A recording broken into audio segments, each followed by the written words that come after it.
nifata isanzwe. Aya ubu ngubu nasa n'utangira agace gatoya k'inkuru turimo gutegurira abantu bakunda gukurikira Gitari Official ku rubuga rwa Samson cyangwa se Makenga #1. Aha ngaha ni agace gatoya dufite k'umugabo dusanze rwose acanye ahantu ewana umuriro w'inkekwe, sinzi niba murimo mubireba, yiyegereje inkwi ewana kiracyote. Reka twegere gatoya tubanze tumubaze. Muri aho wa mugabo we turimo kureba rwose ko mbona wacanye inkekwe hano kuri uyu musozi. Muraho turabona ufite ikintu hano wubatse, ese nta mategura maye ugiye kokereza aha? Wakomeza ukatubwira kuko turabona wubatse ibintu rwose, nimba ari amatafari nimba ari iki, twagira ngo mudufashe kugira ngo tumenye akazi mwateguriye aha. mutuye muri abanyamakuru se cyangwa muri abantu bigendera gutyo umuntu abasobanurira? Mu bisanzwe dukorera ikintu bita itangazamakuru ariko rishingiye ku muco nyarwanda. Mbega dushyigikiye ko umuco nyarwanda utazazima, niyo mpamvu tugenda dushakisha ahantu twakura inkuru zisa naho zibagiranye kugira ngo twongere tuzigarure, abantu batari babashije kuba bazimenya bazimenye. Ibi rero nabyo wa mugani nimba mukurikirana iby'umuco n'ibi ni nk'umuco. Aka kantu ntabwo hariya rumbaje ngo nagategura, warambaje ngo nibiki? Nari maze kukubaza nti ndabona kera hari ahantu najyaga nca bubatse ibintu bita migina, twasanga bahokereza ibintu bijyanye n'amategura n'amatafari. Ndabona rero nawe ikintu wubatse, sinzi nimba abakunzi bacu bari burebe neza iki kintu wabasobanurira icyo ari cyo, kuko wiyegereje neza rwose inkwi kabisa, nkabona wacanye inkekwe. Kano kantu ni akazu gatoya ariko na kera bakoraga cyane cyane abashumba bakita runonko, ariko ugasanga ni akantu keza. Kera rero muri iki gihe nyine abantu bashumba babaga baragiye igisigati bagakora runonko nk'uku, kotsamo ibijumba, amateke se cyangwa se n'ibikoro, ariko kikaba ari ikintu cyiza cyane. Noneho rero tukagenda tukotsa ibamo ibijumba. N'ubu ngubu ibijumba ndabifite nuko biri hano hirya mba mbizanye, ariko nimara kugacanira kamaze gutukura neza, tuno tunonko twose duhiye, ndaruramo amakara yanjye, nindangiza nshyiremo ibijumba, nkegeranye noneho ngahonde ndundarunde ngarure tuno tuntu twose ntabike cya kijumba. Ikijumba cyanjye nikimara n'iminota 20 muri aka kantu, biraba ari ibiryo byiza cyane rwose. Wagira akavoka ariko cyane cyane wenda nk'ikigage, cyangwa se kera umuntu agifite n'agakatsi mu rugo, ukaba ufite igikatsi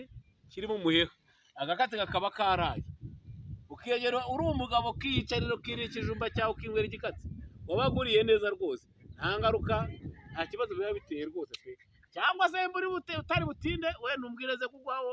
ikijumba kimwe maze kuyarora nawe ubyumve rwose. Nkurikije rero amateka uduhaye,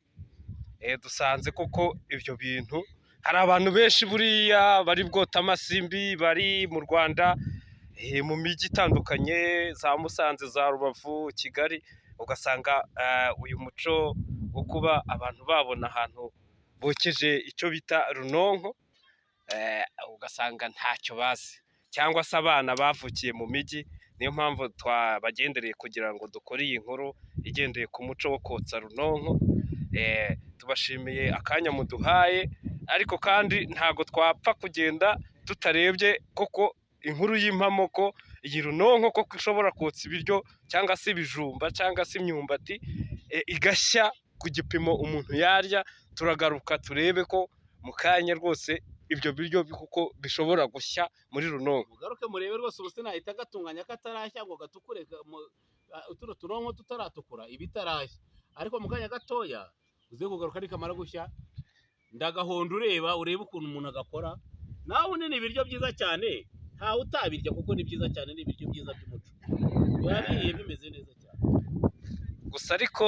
tutarajya kure, hari abakunzi bazagira amatsiko bakavuga bati twaganiriye n'umuntu witwa nde, ese uyu muntu ugikomeye ku muco gutya yitwa nde? Bigatuma bashaka kumenya ni muntu ki ugitsimbaraye ku muco wa kera. Yewe amazina yanjye nitwa Kayitare François, niyo mazina yanjye, nta n'ikibazo kibazo gihari koko ibi ni ibiryo nta gisebo kiba kirimo ntawe utabirya n'abayobozi bakuruye nabo bakuze barokeje Karunonko urumva ubwo rero ni njyewe ndacyagakomeyeho rwose kuko biriya byo guhora abantu barya ngo ibiryo by'ifiriti ngo iyi ni ifiriti ya kinyarwanda turabirya reba nawe ubuzima mfite imyaka mfite ni mikuru rwose urumva uretse wenda ikibazo ureba burya ku myenda ukabona urakennye ariko ku maboko ku mbaraga ndazifite nta kibazo mfite ni ukuri ibiryo bidafite izindi ngaruka ibi biryo nta ngaruka ziba zifite nta mavuta barimo kandi iyo ukiri wumva ari ikijumba cyumutse kimeze neza oya rwose n'uwakureba yabona uri umusore kabisa uhamye uri umusaza ukomeye ukuntu nabo barabyirebera urumutse kabisa urasa n'umuntu wariye koko indyo itandukanye n'iz'abandi barya zizira amavuta zizira ibintu byose byatera ikibazo mu buzima bwa muntu kanseri ntubimbaze niririye imyaka nkinywera igikatsi cyabonetse cyangwa se uramutse ufite amata niyo utagera niyo warenzaho amazi nta kibazo biba biteye ibiryo nta ngorane rwose okay murakoze rero tubaye tubashimiye aka ni agace gatoya twari tugiranye na Kayitare aho yatwerekaga ubuhanga bwo kurya ibiryo byokeje bya kinyarwanda kandi ukabirya uguwe neza hahandi uburyo ukumva icyanga neza rwose ikijumba cya nofanye n'umuriro neza rwose bizira gushirira ahangaha reka tube dusubitse igice cyacu cya mbere cy'ikiganiro ahangaha turagaruka mu kanya noneho tubereka inkuru nyamukuru aho ngaho abarimo neza yatatse neza ibijumba bihari ewana ntucikwe n'iyi nkuru mwari kumwe na bya Tom Macenga number 1 nakagaruka mu kanya turaba tuhabaye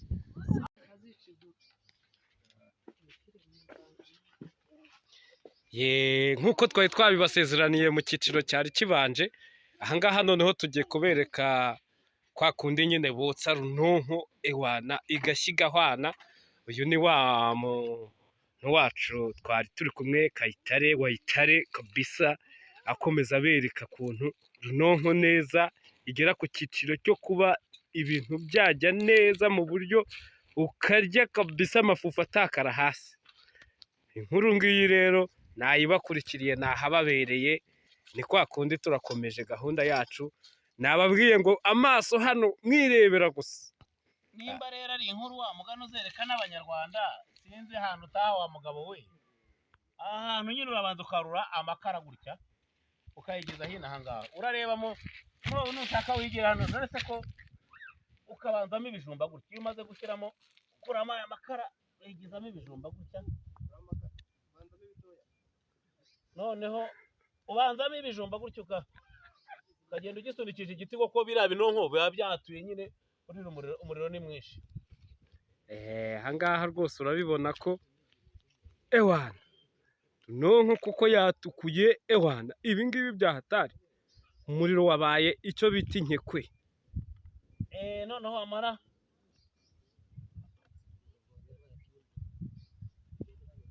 iyo umaze gushyiramo ibijumba rero gutya byose birimo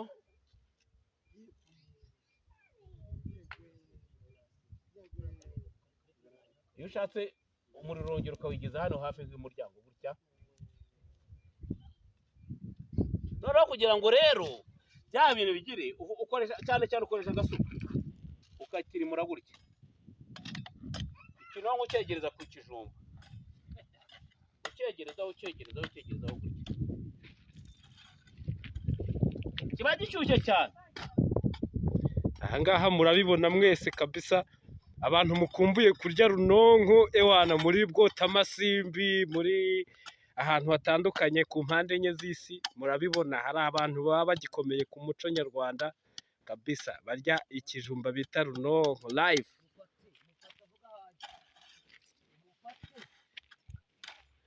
ngomba kuzabagirayo ewana nabasezeranije ko inkuru nk'izi nanjye nzajya nzibazanira aha murabibona icyitwa runonko kabisa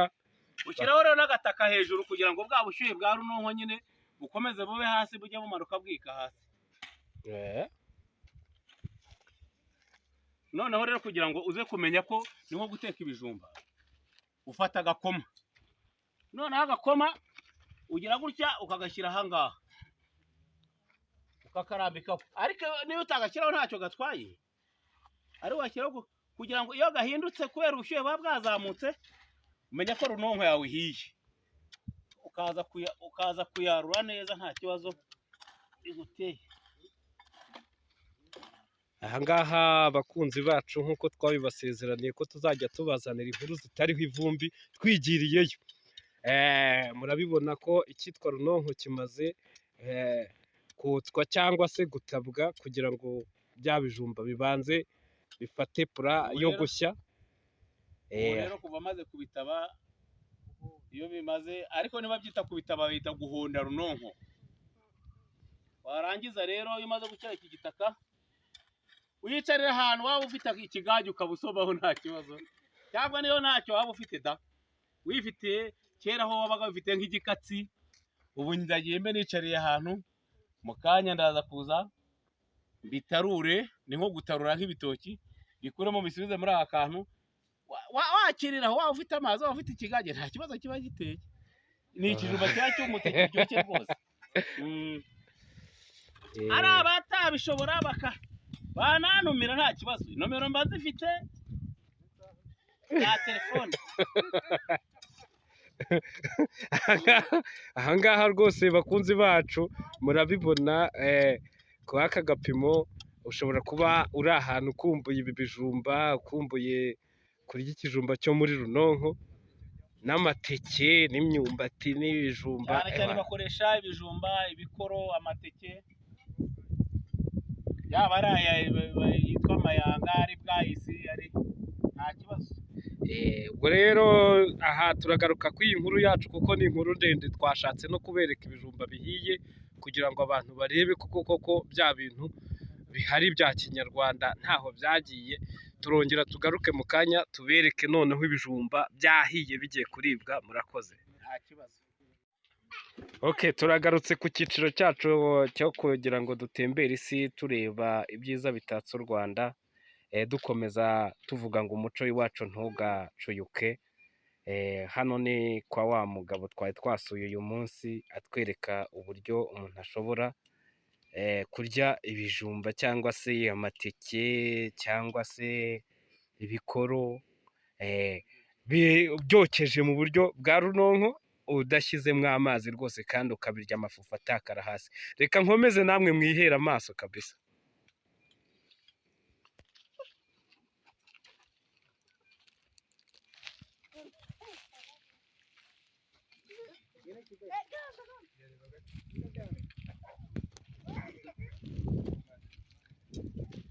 Aha rero ni kuri ya runonko yacu,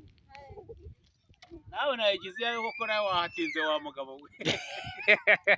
Reka nze na kama rero dore ngaka iyo kamaze guhindukaho gakeya, utarura gakeya kugira ngo utonone ibijumba ubu ngubu birimo byahiye nyine, nawe urabyibonera. buriya se muba mwizeye neza ko byahiye koko? Tuba tubyizeye. Mubirebera hehe ko byahiye se? Mbirebera nkurikije n'umwanya biba bimazemo, na ka gakoma urabona ko hano aho natabye, urakareba hano ko kameze nk'akahiye, nk'akapfundikiye ibijumba. Ubona ko kahiye, kandi uba warengejeho gatoya ugashyiraho udutaka, ubu rero hasi nyine bikwereka ko ibijumba byahiye. Nta kibazo rwose, nawe urabyibonera. Nanjye mfite amatsiko menshi rwose yo kuba nareba koko ko ibyo bintu bishoboka. Amatsiko ndizera ko ari buze gushira, ndetse n'abakunzi b'iyi cano. Nibiba ngombwa nawe urakaryaho. Nturako ngakomerekeje n'aho ifufu ryacyo. Kakandi ifufu ryacyo.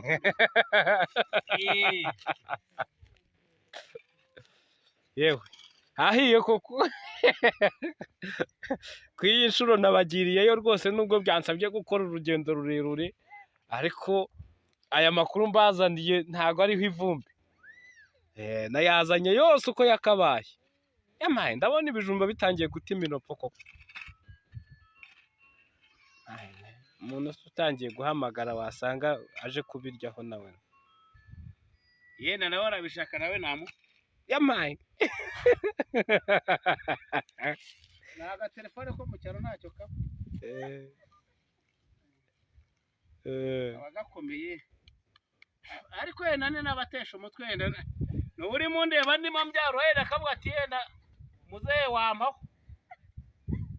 ibijumba byacu dore ngiki nyarurira muri aka gakoresho nakora ni imico igenda icika gakeya twajyaga dushyira mu dutebo none ibitebo dusigaranye dore n'ibigiye nta kundi twabigenza ni idomoro ngira ngo abakunzi bacu barimo kubireba ni ugufata idomoro biroroshye ugahita uyicamo kabiri ubundi tayari ibijumba byaruriramo neza rwose ibintu bikagenda neza nta kibazo kaba gafite rwose ariko byahumuye we biba bihumura cyane byahumuye rwose uzi ko umuhumuro ndumva watangiye kunsanga hano oya ni ibyo kurya nkamwe mba muri abanyakigali numva ngo muri abanyakigali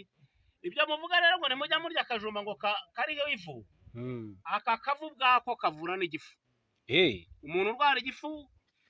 kano kantu k'akavu kaba kariho nta kibazo kaba gateye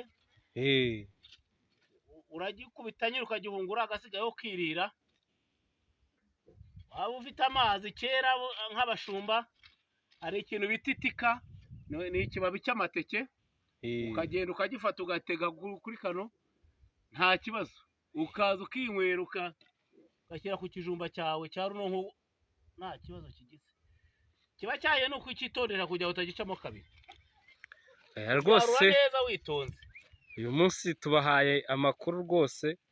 aho waba uri muri guma mu rugo ushobora kwicara rwose ukavuga uti aho kugira ngo nzajye mpora ibiryo byagiyemo amazi reka uyu munsi nze kurya ka runonko rwose kugira ngo iyi nkuru twayibazaniye yose imbumbe cyane ko muri guma mu rugo no kugira ngo ube ufite amavuta tayari ibintu byose bihari hari igihe bitakunda ariko ahangaha ushobora kurya ukarya neza rwose uryohewe cyane kiba biryoshye rero nk'ubu dore ukuntu cyafobaganye ntukireba ukuntu gikandika dore ukubita aka kavu gasigaye ugahita wirira ubu rero uramutse ufite nk'akavoka kuri iyo muntu uba ufite nk'akavoka nyine mu giturage urya neza nta kibazo rwose pe dore rwose dore biraboneka rwose biba bishyushye kubyarura biba bishyushye uko wagishyizemo dore nk'ikintu urabona atari nk'aya migati iwanjye i Kigali rwose rwose ndabona giteye ifemba ndaguha nta kibazo nta busambo biba byavuye mu kwanjye yewe nta muki rwose no kukireba inyuma wahita ubona ko kiryoshye erega kera karahanyuze koko ndabibona niyo mpamvu abantu ba kera baramaga abantu ba kera ugasanga umusaza ari aho rwose ariko wamureba inyuma ukabona akomeye niyo mpamvu abantu ba kera baramaga baryaga neza bakarya iki kijumba yaba afite icyo kigage yaba afite urwagwa rwe rw'ibitoki ureke iby'ubu ngubu ibi leta wumva ngo ibivuga ngo ntibakanywe ngo izo nzagwa z'ibikwangari z'iki baba banga yuko byagira ariko aka kajumba ugashomeje urwagwa ukagasomeza icyo gikatsi se nk'ababyeyi bakuru cyahemba ndoga rwanga kurwagwa biba byahiye neza urumva yewe kijumba ibi rero ni nka bimwe biba biri ku nkono bitambatama byo hasi uriya byaba byegera aho wa muriro wagiye ukubita niyo mpamvu ureba cyabaye nko mu gatangaha uba ukenze gushira ni ifuru kabisa iyi ni ifuru noneho ndabibonye nanjye ndabyemeye ubundi kare nanjye nashidikanyaga mvuga nti ibijumba byashya kuko badacanye byashyaga cyane ngira ngo barabyibonera rwose ibijumba hano ewana dore ubu runonko yanjye yishizemo ibishizemo ibijumba kabisa nawe urabibona ushobora kukibona kabisa cyahiye ubu nta kibazo giteye ariko nawe ugenda uriyeho nukuri ngira ngo ahangaha murabibona umuryango nawe uryeho turazamutse rwose reka tugende hari n'abandi bantu ngo bari baje kurya ka runonko baba bagategereje iwanjye benshi na hano nabo ntibazi kugotsa baracyari batoya ariko ndakotsa nkabaha reka dukomeze tugende nanjye ndaryaho numve kugira ngo n'abandi bazabone yuko rwose inkuru nagiye kuyirebera ku Gicumbi oya ni mu kimanyure mu kirye rwose nta kibazo ko nta ngorane giteye se namwe mu cyumba ibintu mwari mutuyemo kimanyure ahangaha ko ni keza nta kibazo gateye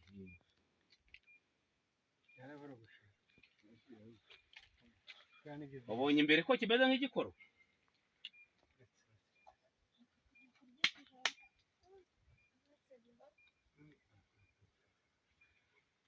yaryoshye koko ye muntu wa mbere ukozeho rwose uzagaruke none nuko uzajya munkodesha nkagenda nkabibokereza n'iwanjye namwe mukirira urumva hariho gihurira n'icyo mu nkono se kiriya muteka kirimo amazi nta kwigisha hari ikibazo se ariko nawe ugiye uzana nk'akagage umwana wabona n'akagwa nakubura akaza akagira twebwe ni ibya kijyambere none se mwe bajya Kigali rero ntuzane bya bintu byo kuronga rero ndakwinginze ndakaguhungura gutya dore kaba kumutse mu bigaragara rwose ntabibonye bimeze nk'imigati yo ku ifuru neza rwose ibintu byaryoshye reka uwo mwana aze hano muri Kijumba enda sha enda mwana wanjye ngwino nkwihere muramuha ibyo binyabazungu by'amatelefone wampereye umwana Kijumba sanga uyu nguyu yaguhesha nibaguhe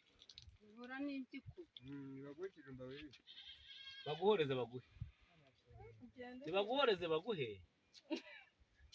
mama wawe akwihera amandazi mwana wagirire akajumba aha ngaha ngira ngo murakomeza kwitegereza mureba abana barya ikijumba usanga bameze neza mwabibonye reka nanjye agafungure ngira ngo iyi nkuru yacu rwose ntabwo iriho ivumbi twayibazaniye imbumbe naho ubundi dore uhungura gutya akangaka ko hejuru konyine ngira ngo hari nta kwirirwa utonora ku ibyo bijumba byokeje gusa umuntu akura aka kutukara kagize ugahita wirira ngira ngo nshuti zacu nk'uko twabasezeraniye ko turi cano izajya iharanira kubereka utuntu tw'udushya ariko kandi cyangwa se ibyigeze kubaho bishobora kuba ari inkuru ishaka kuzima twe ntabwo tuzigera tutatira ko inkuru zazima cyangwa se ibyigeze kubaho tuzajya tubibagarura hano mu birebe aho muri hose tubashimiye ko mwabanye natwe kugeza dutangiye iyi nkuru kugeza ubu muze kuryoherwa ahasigaye tubafitiye ibindi bishya byinshi cyane tuzabazanira n'abavumvu n'abahanzi ba kera ba Rujindiri abana babo tuzagenda tubazanira byinshi murakoze cyane uyu munsi mwari muri kumwe n'inshuti yanyu Mukirigitananga Sam Tom bya Tom akaba Makenga #1 ni nk'uko bisanzwe iyi ni ya cano y'umuziki ariko kandi n'ibiganiro bitandukanye by'umuco w'iwacu bye bye mugire amahoro kandi Imana ikomeze kubarinda icyorezo bita Delta cyangwa se COVID-19 bye nakagaruka